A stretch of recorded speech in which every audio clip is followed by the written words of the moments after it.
అందరికీ నమస్కారం. ఈరోజు మహాభారతంలో మరొక కథ గరుత్మంతుని కథ. ఇక కథలోనికి వెళ్ళిపోదాం. ఉగ్రశ్రవసుడు శౌనకాది మహామునులకు తరువాతి కథ ఇలా చెప్పడం ఆరంభించాడు. ఆదియుగంలో కశ్యప ప్రజాపతి ఉండేవాడు. ఆయనకు కద్రువ, వినత అనే ఇరువురు భార్యలు ఉండేవారు. వారు సంతానం కొరకు భర్తను ప్రార్థించగా ఆయన అలాగే అని వారికి వరాలిస్తాను కోరుకో అన్నాడు. కద్రువ అగ్ని వంటి తేజస్సు, పొడవైన శరీరం గల 1000 మంది కుమారులను కోరుకుంది. వినత కద్రువ కోరుకున్న వారికంటే బలవంతులైన 2 కుమారులను కోరుకుంది. కశ్యప ప్రజాపతి చాలా కాలం తపస్సు చేసి పుత్రకామేష్టి యాగం చేసి వారు కోరిన వరాలిచ్చి వారి వారి గర్భాలను జాగ్రత్తగా కాపాడుకోవాల్సిందని చెప్పాడు. కొంతకాలానికి వారికి అండాలు కలిగాయి. వాటిని వారు నేతి కుండల్లో పెట్టి జాగ్రత్తగా భద్రపరిచారు. 500 ఏళ్లు గడిచాయి. కద్రువ అండాలు ఒక్కటొక్కటిగా పగిలి అందులో నుండి శేషుడు, వాసుకి, ఐరావతుడు, తక్షకుడు, కర్కోటకుడు, ధనుంజయుడు, కాళీయుడు మొదలైన 1000 మంది నాగప్రముఖులు జన్మించారు. కాని వినత 2 అండాల్లోంచి పుత్రులు జన్మించలేదు. చాలా విచారించింది. ఒక అండాన్ని పగలగొట్టింది. అందులోంచి శరీరం పైభాగం మాత్రం రూపొంది క్రింది శరీరం లేకుండా అనూరుడు జన్మించాడు. బిడ్డ అవకారంతో పుట్టడంతో ప్రేమ చూపక అనాదరించింది. తాను అలా పుట్టడానికి కారకురాలైన తల్లిపై కోపించి అనూరుడు, నేను ఇలా కావడానికి కారకురాలవు నీవు. నీ సవతి బిడ్డలు కలిగి నీకు కలగలేదనే మాత్సర్యంతో ఇంత పని చేశావు కనుక నీవు నీ సవతికి 500 ఏళ్లు దాసిగా ఉండమని శపించాడు. 2వ అండాన్ని దానంతట అదే పగిలే వరకు ఆగు. అందులోంచి మహాబల పరాక్రమవంతుడు పుడతాడు. నీ దాసిత్వాన్ని పోగొడతాడు అని చెప్పి సూర్యుని రథానికి సూతుడుగా వెళ్ళిపోయాడు అనూరుడు.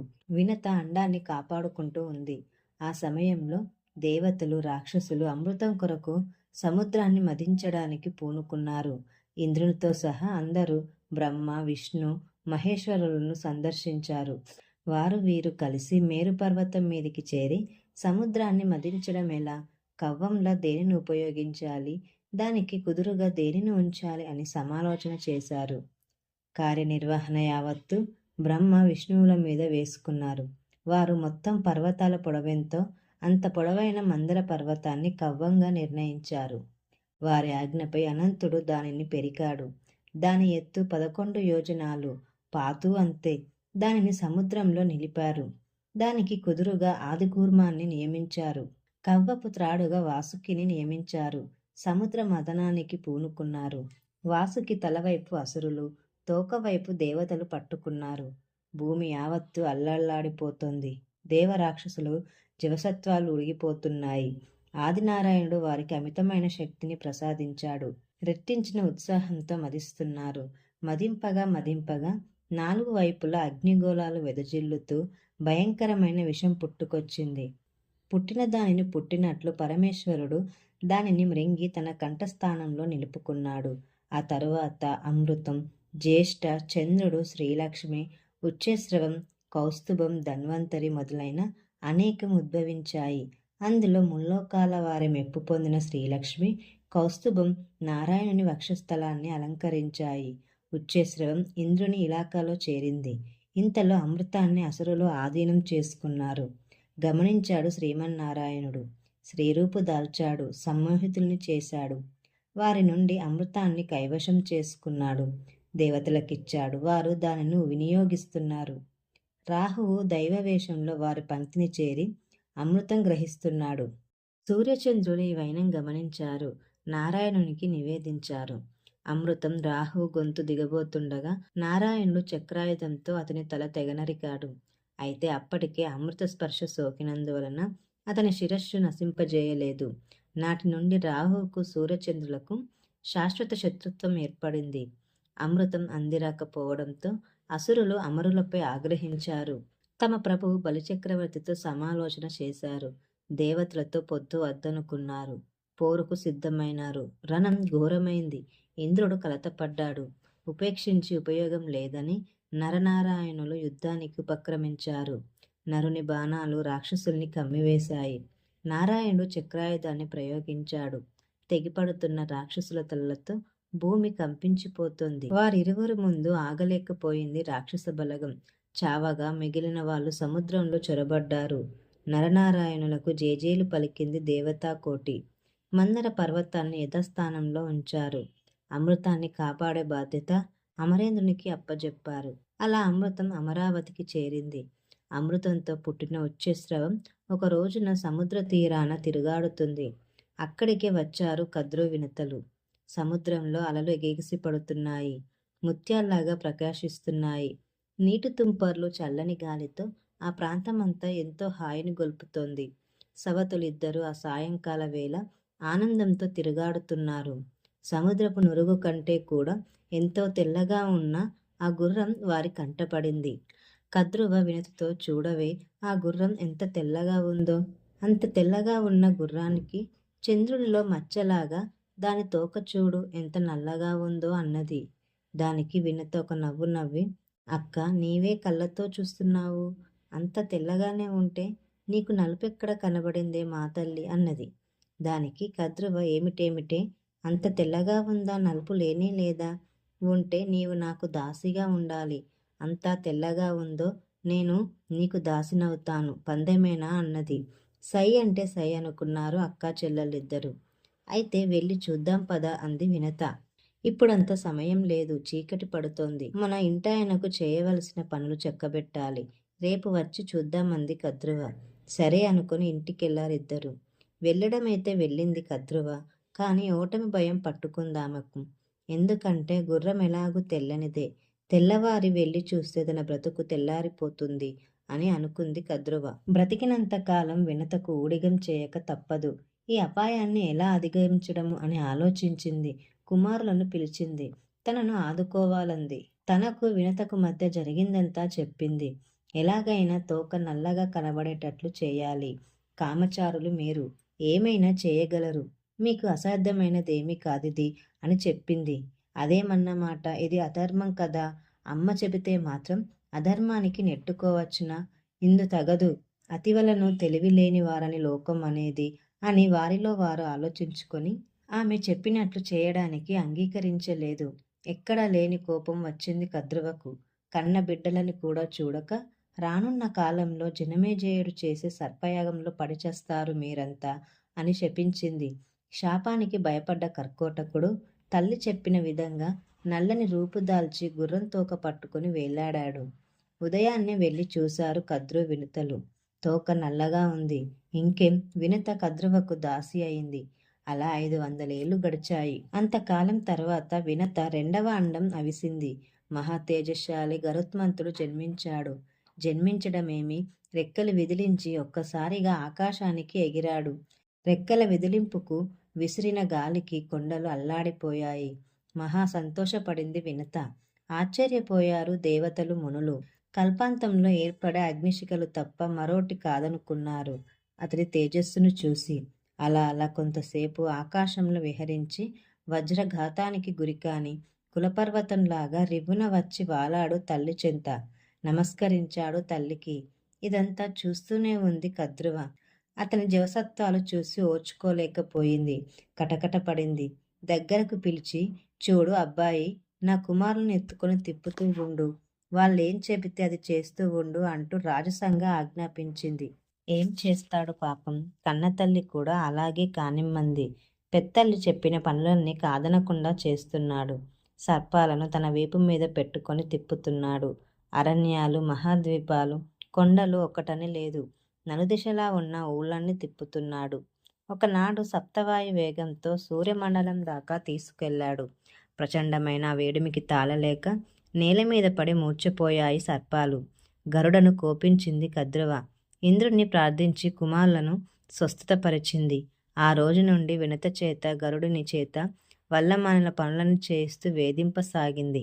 ఒకనాడు గరుత్మంతుడు తల్లి దగ్గరకు చేరి, అమ్మ, అనంతమైన జవసత్వాలుండి ఈ పనికి మాలిన పాములను మోయవలసిన పనేమిటని కారణమడిగాడు. జరిగిందంతా చెప్పి, ఈ అవస్థ నీ వలన తప్పుతుందని నీ అన్న అనూరుడు చెప్పాడు. దాని కొరకు కాచుకొని ఉన్నానని చెప్పింది వినత. కొడుకులు సమర్థులైతేనే గదా కన్నవారి కష్టాలు గట్టెక్కేది. నీ అంతటి వాడు కలిగిన నాకు ఇంకా ఎంతకాలం ఈ దాసిత్వం నాయనా అంది. అంతా విని అడలిపోయాడు గరుడు. ఒకనాడు సర్పాలతో ఇలా అన్నాడు. మా దాసిత్వం పోవాలంటే ఏం చేయాలో చెప్పమన్నాడు. మీకేది కావాలో అది దేవతలైనా జయించి తెస్తానన్నాడు. దానికి వాళ్ళు నీవు అంతటి వాడవే, అమిత బల పరాక్రమాలు గలగాడివి, అన్నంత పని చేయగలవాడివి, పక్షులలో మేటివి, నీకు సాధ్యం కానిది ఉంటుందా? నిజంగా నీకు ఈ దాసిత్వం పోగొట్టుకోవాలని ఉంటే ఒక పని చేయి, మాకు అమృతం తెచ్చిపెట్టు అన్నాయి సర్పాలు. దానికేం భాగ్యం, అలా చేసి నేను అమ్మ దాసిత్వం నుండి విముక్తులవుతాము అని చెప్పి అమ్మ దగ్గరకు వెళ్ళి ఇది సంగతి, అమృతం తేవడానికి బయలుదేరుతాను, అనుమతించమన్నాడు గరుడు. ఆ మాటకు అమ్మ మనసు చాలా ఆనందపడింది. కొడుకును అక్కున చేర్చుకుంది వినత. అంతకంటే నేను కోరుకునేదేముంటుంది? నీ రెక్కలను వాయుదేవుడు, వీపును చంద్రుడు, శిరస్సును అగ్నిదేవుడు, సూర్యభగవానుడు నీ సమస్త దేహాన్ని కాపాడుతారు. నీ కోరికలను నెరవేరుస్తారు. నీకు జయం కలుగుతుంది అని దీవించింది. అయితే అమ్మ, అమృతం సాధించుకు రావాలంటే అమిత బలం కావాలి. నాకు చాలా ఆకలిగా ఉంది, ఆహారం చూపెట్టు అన్నాడు గరుడు. అలాగైతే సముద్రంలో నిషాదగణం ఉంది. వారు ప్రజలను చాలా బాధిస్తున్నారు. వారిని తిని బయలుదేరు. అయితే ఒక మాట, వారిలో ఎవరైనా బ్రాహ్మణుడుంటే మాత్రం విడిచిపెట్టు అని చెప్పింది వినత. అలాగే చేస్తాను, కానీ బ్రాహ్మణుడని తెలుసుకోవడం ఎలాగా అని అడిగాడు. భక్షించేటప్పుడు మృంగుడు పడక కంఠంలో గాలంలాగా అడ్డుపడేవాణ్ణి బ్రాహ్మణుడని గుర్తెరుగు. బ్రాహ్మణుడు కోపిస్తే చాలా ప్రమాదం. అతడు ఘోరమైన బాణమవుతాడు, మహావిషమవుతాడు, అగ్ని కూడా అవుతాడు. దయగలిగితే అతడే అన్ని చేసి పెడతాడు, గురువై వర్తిస్తాడు అని చెప్పింది తల్లి. గరుత్మంతుడు తల్లి దగ్గర సెలవు తీసుకొని బయలుదేరాడు. సముద్రంలో ఉన్న నిషాదులను భక్షిస్తున్నాడు. వారిలో ఒక బ్రాహ్మణుడున్నాడు. అతడు కంఠం దిగలేదు, నిప్పులాగా బాధ కలిగింది. తల్లి మాట గుర్తు చేసుకున్నాడు. బ్రాహ్మణుడు ఉంటే బయటకు రావాల్సింది అన్నాడు. దానికి ఆ బ్రాహ్మణుడు, నాతో నా భార్య ఉంది, అది నిషాద స్త్రీ, దానిని విడిచి రావడం ధర్మం కాదు గదా అన్నాడు.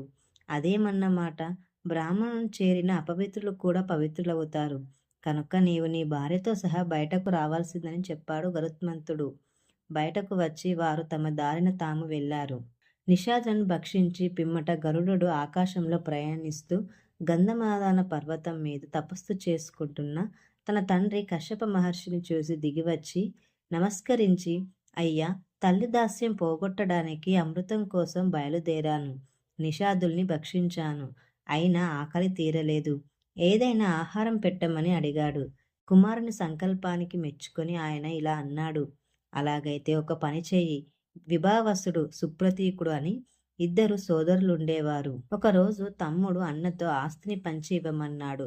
అన్న కోపగించి తమ్ముణ్ణి ఏనుగు కమ్మని శాపమిచ్చాడు. తమ్ముడు అన్నను తాబేలు కమ్మని ప్రతిశాపమిచ్చాడు. అలా వారు శాపాలిచ్చి పుచ్చుకొని 3 యోజనాల పొడవు 10 యోజనాల వృత్తము కలిగిన కూర్మంగాను, 6 యోజనాల పొడవు 12 యోజనాల విస్తృతి కలిగిన ఏనుగుగాను ఉంటూ పూర్వవైరం చేత నిత్యము కలహించుకుంటూ ఉంటారు. వారిని ఆహారంగా గ్రహించు, నీవు తలచిన కార్యం నెరవేరుతుంది అని ఆశీర్వదించి పంపాడు కశ్యపుడు. మనోవేగంతో బయలుదేరాడు గరుడు. ఆ రెంటిని చూశాడు. ఒక చేత్తో కూర్మాన్ని, మరో చేత్తో ఏనుగుని ఇరికించుకొని పయనిస్తూ వాటిని ఎక్కడ పెట్టుకొని తినాలా అని ఆలోచిస్తూ ఆకాశ మార్గంలో బయలుదేరాడు. ఆలంబ తీర్థానికి చేరాడు. అక్కడ రోహిణీమణి చెట్టు వాటిని తన కొమ్మపై పెట్టుకొని భుజించమని ఆహ్వానించింది. దాని కొమ్మ 100 యోజనాల పొడవుంది. అలాగేనన్నాడు గరుత్మంతుడు. అలా పాదం మోపాడో లేదో ఆ కొమ్మ కాస్త విరిగిపోయింది. దానిని ఆశ్రయించుకుని వాలికిల్యులనే మునులు సూర్యకిరణాలను మాత్రమే ఆహారంగా గ్రహిస్తూ తలక్రిందులుగా వేలాడుతూ తపస్సు చేసుకుంటున్నారు. వారికి ఇబ్బంది కలుగుతుందని ముక్కుతో ఆ కొమ్మను కరిచిపట్టుకొని గజకచ్చపాలను చేతులకు ఇరికించుకొని ఆకాశంలో పయనిస్తూ తిరిగి గంధమాదన పర్వతం చేరుకొని తండ్రికి నమస్కరించాడు. కుమారుని ఇబ్బంది గ్రహించాడు కశ్యపుడు. కొమ్మకు రేలాడుతున్న వాలకీలులతో, అయ్యా, మీకు బాధ కలుగుతుందని కొమ్మను విడిచిపెట్టలేకున్నాడు గరుడు. కనుక మీరు అతనిపై దయచూపి మరో చోటికి వెళ్ళవలసిందని ప్రార్థించాడు. వారు అలాగేనని హిమవత్ పర్వతానికి వెళ్ళారు. గరుడు తండ్రికి నమస్కరించి ఈ కొమ్మను విడవడానికి అనువైన అటవీ ప్రాంతమేదో చెప్పమని కోరాడు. దానికి ఆయన ఇక్కడకు 1,00,000 యోజనాల దూరంలో హిమవంతం మీద నిష్పురుష వనముంది. అక్కడ విడిచిపెట్టమన్నాడు. తండ్రి చెప్పినట్లు చేసి గజకచ్చపాలను భక్షించి అమృతం కొరకు స్వర్గానికి బయలుదేరుతూ ఒక్కసారి రెక్కలను విదిలించి ఆకాశానికి ఎగిరాడు. ఆ విదిలింపుకు చెట్ల నుండి రాలిన పువ్వులు గరుడునికి జయపెడుతున్నట్లుగా అతని మీద పూలవాన కురిపించినట్లయింది. సరిగ్గా అలాంటి సమయంలో స్వర్గలోకంలో అగ్నివర్షం కురిసింది. వజ్రాయుధం పదును మొక్కబోయింది. దిగ్గజాలు గడగడ వణికాయి. దిక్పాలకుల గుండెల్లో రాయి పడినట్లయింది. ఏమిటి అపశకునాలు అని ఇంద్రుడు బృహస్పతిని అడిగాడు. దానికి ఆయన, కశ్యప మహర్షి కుమారుడు గరుత్మంతుడు అమృతం కోసం వస్తున్నాడు. వాలకీలుల దయవలన పక్షికులానికి అతడు ఇంద్రుడైనాడు. సముద్రంలో నిషాదుని తినేశాడు. గజకవచపాలను మృంగేశాడు. తల్లిని దాస్యం నుండి విముక్తి చేసే నిమిత్తం అమృతం కొరకు వస్తున్నాడు. అతన్ని ఎదుర్కోవడం నీ వల్ల అయ్యే పని కాదు అన్నాడు బృహస్పతి. అతని సంగతి నీకు తెలియందు కాదు గదా. కశ్యప ప్రజాపతి సంతానం కొరకు దేవతలైన మిమ్మల్ని మహామునులైన వాలకీలుని తోడుగా ఉంచుకొని పుత్రకామిష్టి చేస్తున్నప్పుడు నీవు నీ శక్తికి తగినట్లుగా సమిధలు తెచ్చావు. వ్రేలెడంత దేహం కలవారు అశక్తులైన వాలకీలులు తేలేక సమిధలు తెస్తూ ఉంటే వారిని నీవు అపహాస్యం చేశావు. వారికి కోపం వచ్చి ఈ పుత్రకామిష్టి వలన జన్మించేవాడు అగ్నితో సమానమైన తేజస్సు కలవాడు. అనిమాది సిద్ధులు అతనికి కైవశం అవుతాయి. ఈ ఇంద్రుని కంటే గొప్పవాడు. అతడు 2వ ఇంద్రుడు అవుతాడు అన్నారు. అప్పుడు నీవు కశ్యప మహర్షిని ప్రార్థించావు. లోకంలో 2 ఇంద్రులు ఉంటే ఇబ్బంది, బ్రహ్మ సంకల్పానికి విరుద్ధం కనుక ఈ పుత్రుడు పక్షీంద్రుడవుతాడు అని వాలకీలులను సముదాయించాడు కశ్యపుడు. అలా చేసి నీ ప్రభుత్వాన్ని ఆనాడు ఆయన అలా కాపాడాడు. అతని యజ్ఞఫలం చేత వాలకీలుల తపోమహిమ చేత వినతకు గరుత్మంతుడు జన్మించాడు. ఇప్పుడు అతడు అమృతం కోసం వస్తున్నాడు. అందువలన ఈ మహా ఉత్పాతాలు పుట్టాయి అని విశదీకరించాడు బృహస్పతి. ఇంద్రుడు వెంటనే అమృతాన్ని రక్షిస్తున్న కావలి వారిని పిలిచి సంగతంతా చెప్పి ఎలాగైనా అమృతం గరుత్మంతుని పాలపడకుండా చూడమని ఆజ్ఞాపించాడు. వారు రేయింబవళ్ళు అతి జాగ్రత్తగా కాపలా కాస్తున్నారు. ఇంతలో ఒక్కసారిగా 1,00,000 పిడుగులు పడ్డాయా అన్నట్లుగా రెక్కలార్చుతూ ఆకాశ వీధి నుండి సరాసరి అమృత కలశం దగ్గర వచ్చి నిలిచాడు గరుత్మంతుడు. కాపలా సైన్యం ఒక్కసారిగా అతనిపై విరుచుకుపడింది. గరుడు ఒక్కసారి అలా రెక్కలాడించాడు. స్వర్గమంతా దుమ్ము కమ్మింది. కళ్ళు కానకపోయింది దేవసైన్యానికి. ఇంద్రుని కోరిక మీద వాయుదేవుడు ఆ దుమ్మునంతటిని చెదరగొట్టాడు. భౌమనుడనే దేవకింకరుడు కత్తులు, కటార్లు, గొడ్డళ్ళు ఇలా ఒకటేమిటి అనేకమైన ఆయుధాలతో సైన్యాన్ని వెంటబెట్టుకొని వచ్చాడు. అలా వచ్చాడో లేదో గరుడుని కోపానికి అగ్నిలో పడ్డ మిడతల్లాగా సైన్యంతో సహా మాడి మసైపోయాడు. చావగా మిగిలిన వారు రక్తం ఓడుతున్న దేహాలతో ఇంద్రుని వెనక తలదాచుకున్నారు. సాధ్యులు తూర్పు దిక్కుగా పారిపోయారు.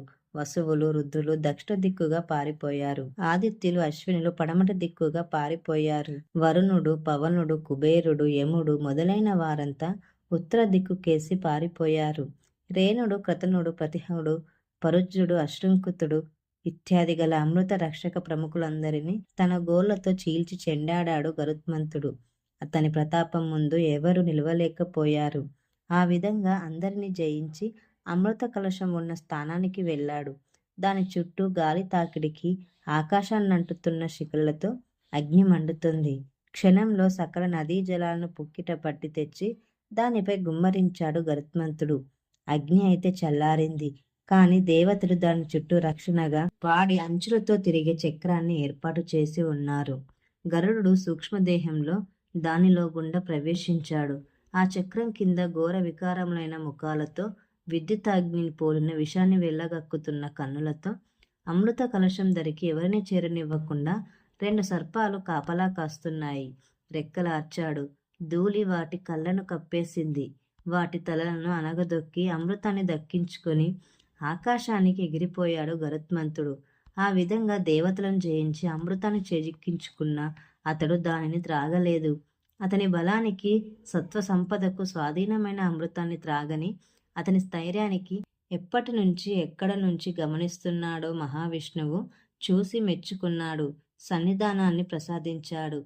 నీ బలం, నీ జవం, అమృతాన్ని గ్రహించాలని లౌల్యం లేని నీ మనస్సు, ఇవన్నీ నాకు నచ్చాయి. వరం ఇస్తాను కోరుకోమన్నాడు నారాయణుడు. నమస్కరించాడు గరుడుడు. దేవ, అమృతం లేకుండానే నాకు జరమరణాలను లేకుండా ప్రసాదించు. అఖిల లోక వైందుడవు నీవు. నా యందు నీకు దయ ఉంటే నీ సన్నిధానంలో నిరంతరం నిన్ను అధికమైన భక్తితో కొలిచే ఉండేలాగా వరం ప్రసాదించమన్నాడు గరుడుడు. ఎంతో సంతోషించాడు శ్రీ మహావిష్ణువు. అవి మాత్రమే కాదు, నాకు వాహనంగా ఉండు, నా జెండాపై నిలిచి ఉంటావు అని వరాలు ఇచ్చాడు భగవానుడు. మహద్భాగ్యం అంటూ ఆకాశ వీధిలో పయనమై వెళ్తున్నాడు గరుడుడు. ఇంతలో ఇంద్రుడు వజ్రాయుధం ప్రయోగించాడు. అది నిప్పులు విరజిమ్ముతూ గరుడుని రెక్కలు తాకడానికి వచ్చింది. చూశాడు గరుత్మంతుడు. ఒక నవ్వు నవ్వి, వజ్రాయుధంతో నీవు నన్ను బాధింపలేవు. అయితే ఒక మాట, నీవు మునుల సంకల్ప బలం వలన ఉద్భవించావు. అంతకు మించి దేవేంద్రుని ఆయుధానివి. అంతటి నిన్ను అవమానించడం తగదు. కనుక ఒక ఈకను మాత్రం గ్రహించు. నా పట్ల నీ శక్తి అంత మాత్రమే సుమా అన్నాడు గరుడుడు. అమితమైన అతని రెక్కల బలానికి, స్థిరత్వానికి సకల భూతాలు జేజేలు పలికాయి, సుపర్ణుడని కీర్తించాయి. ఇంద్రుడు కూడా పక్షీంద్రుడు గొప్పతనానికి అమితాశ్చర్యం పొందాడు. గరుడుని సమీపించి ఇలా అన్నాడు. మహానుభావ, నీ శౌర్యం ఇలాంటిది అని ఎవరితో పోల్చగలను? నీ అంతటి పరాక్రమం, సామర్థ్యం కలవాడు ఏ లోకంలోనూ లేడు. నీతో స్నేహాన్ని కోరుతున్నాను. నీక జరమరణాలు లేవు. నిన్ను జయింపగలవారు ఎవరూ లేరు. అలాంటి నీకు అమృతంతో పనేమిటి? నీవు దీనిని ఇతరులకిస్తే వారు దేవతలను మించిపోతారు. చాలా ఇబ్బంది కలుగుతుంది కనుక అలా చేయవద్దు. నాకు ఇచ్చివేయవలసింది. బదులుగా నీకేం కావాలంటే అది నేను నీకిస్తాను అన్నాడు ఇంద్రుడు. అప్పుడు గరుడు ఇలా అన్నాడు. నా కోసం కాదయ్యా ఈ అమృతం. ఇది తెచ్చి ఇస్తే మా అమ్మను దాస్యం నుండి విడుదల చేస్తామన్నారు కద్రవ కొడుకులు. వారి కొరకు దీనిని పట్టుకెళ్తున్నాను. అంతే తప్ప నాకు దేనితో పని లేదు. అయితే నీవన్న మాట కూడా నిజమే. వారికి ఇస్తే ఇబ్బంది. అయితే ఒక పని చెయ్యి, నేను తీసుకెళ్లి వారికిస్తాను. వారు దానిని ఉపయోగింపక ముందే పట్టుకుపొమ్మన్నాడు. ఉపాయంతరం చెప్పిన అతని తెలివితేటల్ని మెచ్చుకున్నాడు ఇంద్రుడు. నీ బల పరాక్రమాలను గూర్చి వినాలని ఉంది, చెప్పమన్నాడు. ఆ మాటలకు గరుడు ఇలా అన్నాడు. ఇతరులను నిందించడం, తనను తాను పొగడుకోవడం అనేవి రెండు సత్పురుషులు చేయరాదు. అయినా నీవు అడిగావు కనుక చెప్తున్నాను విను. స్థావర జంగమాలతో నిండి ఉన్న ఈ భువనాలంతటిని మోయగలను. నా రెక్కల విదిలింపుతో రత్నాలతో సహా సముద్ర జలాలను విసిరి కొట్టివేయగలను. ముల్లోకాలను క్షణంలో చుట్టి రాగలను. సరేనా అన్నారు గరుడు. చాలా సంతోషించాడు ఇంద్రుడు. నాకు కురిమి చెలికాడివై ఉండాలి. నాకు కావాల్సింది చేశావు.